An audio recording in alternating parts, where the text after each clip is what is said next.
কক্সবাজারে ঝিলংঝা ইউনিয়ন বিএনপির ১ নং ওয়ার্ড পূর্ব শাখা কর্তৃক আয়োজিত বিএনপির অঙ্গ সংগঠনের উদ্যোগে মতবিনিময় সভা, ইফতার ও দোয়া মাহফিল অনুষ্ঠিত হয়েছে।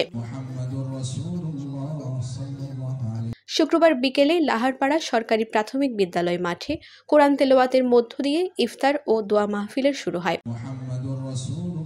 মঈনুদ্দিন মনিরের সঞ্চালনায় প্রধান অতিথির বক্তব্য রাখেন ঝিলংঝা ইউনিয়ন বিএনপির সভাপতি রাশেদুল্লাহ রাশেদ ও প্রধান বক্তা ঝিলংঝা ইউনিয়ন বিএনপির সাধারণ সম্পাদক লিয়াকত আলী শিকদার।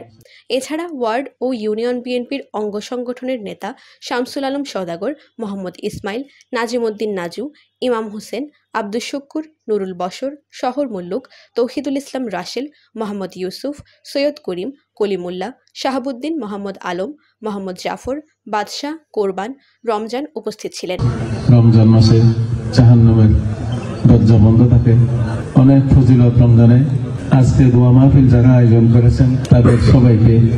উক্ত দোয়া ও ইফতার মাহফিলে ১ নং ওয়ার্ডের প্রায় ৪ শতাধিক নেতাকর্মী উপস্থিত ছিলেন। Desk report, TTN।